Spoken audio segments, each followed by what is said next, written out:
ढीला डाला ससुराल। मनोज अपनी बीवी सुजाता और अपने बेटे अमन के साथ रहता था। मनोज दुकान से घर आता है और चलाते हुए कहता है, मैंने तुझे फोन किया था अमन, तूने मेरा फोन क्यों नहीं उठाया? फोन किया तुझे इसलिए दिया है कि फोन रख के कहीं भी भूल जाओ और अपने बाप का फोन ना उठाओ। तो पापा वो बाथरूम में गया था ना, तो मुझे पता ही नहीं चला कब आपका फोन आया। मैंने जैसे ही देखा कि आपका फोन आया था, मैं तुरंत ही फोन करने के लिए जा रहा था, लेकिन तभी आप घर पर आ गए। जैसी माँ वैसा बेटा, ये तू बहाने बनाती ही थी, अब तू भी इसके साथ बनाने लग गया। देख आज जो हो गया सो हो गया, लेकिन दोबारा ना हो वरना तेरी खाल खींच दूंगा। मुझे सब बिल्कुल भी नहीं पसंद है। अरे जवान बेटा है, आप इस पर क्यों इतना चला रहे हो? गुस्से में इसने कुछ कर लिया तो हम क्या करते रह जाएंगे? इतना मत चलाया करो। और हुआ ही क्या था, वो बाथरूम गया था ना। तेरी इतनी हिम्मत कि तू मेरे आगे जुबान लड़ा रही है? तुझे पता नहीं है कि मैं क्या कर सकता हूँ? या फिर तू भूल गई है, इतने टाइम से कुछ बोला नहीं तो फायदा उठा रही है मेरी चुप का? मैं तो बस अपने बेटे के लिए बोल रही हूँ, आप मेरी बातों का बुरा मत मानिए। अब तुम लोग मुझे बताओगे कि मुझे किस बात का बुरा मानना है और किस बात का नहीं? तुम लोग मेरी बात कान खोल कर सुन लो। जिसने अपनी मर्जी चलानी है ना, इसकी खाल खींच लूंगा। और ये बात तुम अच्छे से जानते हो कि मैं क्या कर सकता हूँ। कुछ दिनों के बाद मैंने अमन की शादी के लिए एक लड़की देख ली है। सारी बातें हो गई हैं। शादी के लिए कुछ दिनों बाद ही हम घर पर रोके के लिए जाएंगे और रोके के कुछ दिनों बाद इनकी शादी भी करवा देंगे। और मुझे इस बात पर कोई सवाल जवाब नहीं चाहिए। मेरी हाँ में हाँ मिलाना है तुम दोनों को, ठीक है? मनोज इतना बोलकर अपने कमरे में चला जाता है। मनोज की बात सुजाता और अमन को मजबूरन माननी पड़ती है। कुछ दिनों बाद मनोज को कहे अनुसार होता है, वो सब रोके के लिए जाते हैं। रोके के कुछ दिनों बाद अमन की नीलम नामी लड़की से शादी भी हो जाती है। नीलम शादी के बाद घर आती है और घर को संभालने लगती है। एक दिन जब वो सबके लिए कड़ी बना रही थी तो कड़ी देखकर मनोज चिल्लाता है, क्या कह रही हो? घर में कड़ी किससे पूछ कर बनाई? तुझे पता नहीं है कि मैं कड़ी नहीं खाता? ससुर जी आप कैसी बातें कर रहे हैं?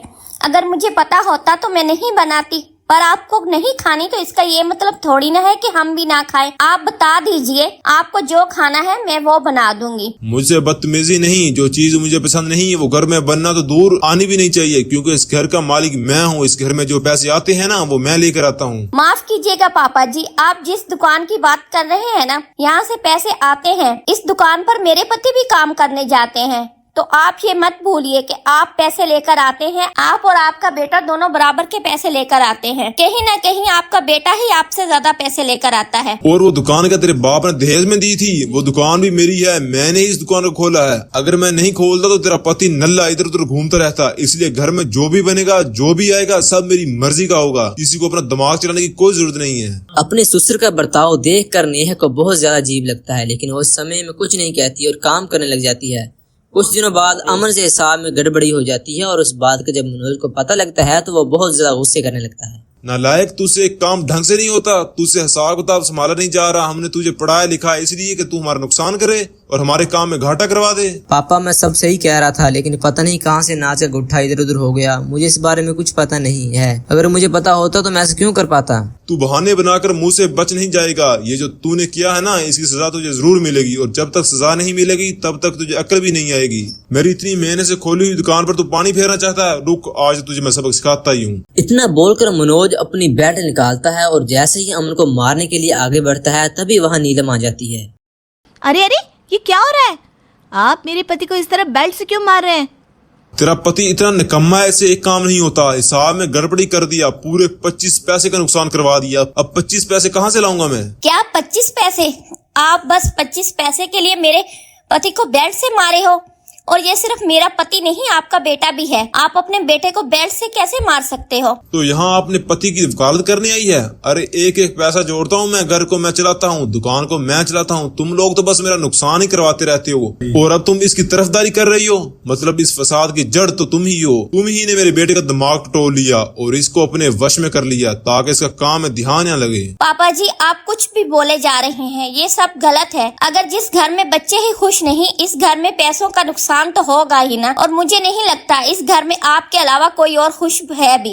नीलम के इतना बोलने पर भी मनोज उसकी कुछ नहीं सुनता और अमन को बेल्ट से मारकर वहां से चला जाता है। अपने घर में अपने ससुर की इतनी चलती हुई देखकर नेहा को बिल्कुल पसंद नहीं आता। कुछ दिनों बाद नेहा अपने पति और सास को समझाते हुए कहती है, ये क्या है? मैंने सोचा था मेरा ससुराल मेरे जितना ही हिम्मत वाला होगा, लेकिन ये तो इतना ढीला ससुराल है। यहाँ किसी को कोई बख्शिश नहीं, सब बस एक इंसान पर नरफिर हैं। जी जी बहू, ऐसा कुछ नहीं है।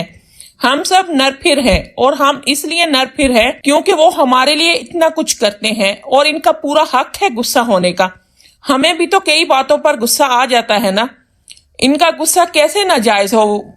वो जो कर रहे हैं हमारे भले के लिए तो कर रहे हैं। अच्छा, आप लोगों को अगर गुस्सा आता है तो आप लोग कभी बेड से क्यों नहीं मारते? कभी इन्हें मारा है तो इन्हें पता चलता ना कि अपना गुस्सा उतारने के लिए बेड से मारना सही है या गलत। नीलम तुम कुछ ज्यादा ही सोच रही हो, ऐसा कुछ भी नहीं है, तुम इन सब में मत पड़ो ना। हाँ बिल्कुल, मैं इसमें पड़ी नहीं रह सकती क्योंकि मेरा पति तो बिल्कुल हिम्मत वाला नहीं है। जो अपने लिए स्टैंड नहीं ले सकता वो अपनी बीवी के लिए क्या लेगा। मैंने नहीं सोचा था कि मेरा ससुराल इतना ढीला निकलेगा, जो अपने लिए बोलने से पहले भी इतना सोचे। अरे मेरे लिए ना सही, लेकिन आप लोगों को अपने लिए तो लड़ना चाहिए ना। आप सबको पता है ना ससुर बहुत गलत कर रहे हैं, लेकिन किसी की मजाल नहीं कि कोई इनको कुछ कह दे। नीलम इतना बोलकर वहाँ से चली जाती है। नीलम की बातें अमन और सुजाता दोनों के दिमाग में घूमती रहती है, क्योंकि कहीं न कहीं नीलम की बातें सही तो थी। वो दोनों भी इसलिए शर्म से सर नीचे झुका लेते हैं। कुछ दिनों बाद दाल बच जाती है और सुजाता इस दाल को बाहर रोड पर फेंक रही होती है, तो दाल को रोड पर फेंकते हुए मनोज का दोस्त देख लेता है। वो सारी बातें मनोज को जाकर बताता है। मनोज गुस्से से दुम दमाते हुए घर आता है और सीधा सुजाता को थप्पड़ मारता है। तुम्हारी हिम्मत कैसे हुई दाल फेंकने की? मैं यहाँ दुकान पर दिन भर खटा रहता हूँ और तुम होकर दाल फेंक रही हो। पैसा क्या तुम्हारे बाप ला के देता है मुझे? ये दाल खराब हो गई थी ना, इसलिए इसे फेंकना पड़ा। खराब दाल घर में कौन खाता? तुम्हें पता है कि घर में बस 4 ही लोग हैं खाने वाले, तो इतनी ज्यादा दाल बनाने की क्या जरूरत थी? कम बनाती, फेंकनी नहीं पड़ती। ये दाल आपके हिस्से की बची थी, आपने कहा था ना आप खाना खाओगे, लेकिन घर आकर आपने खाना नहीं खाया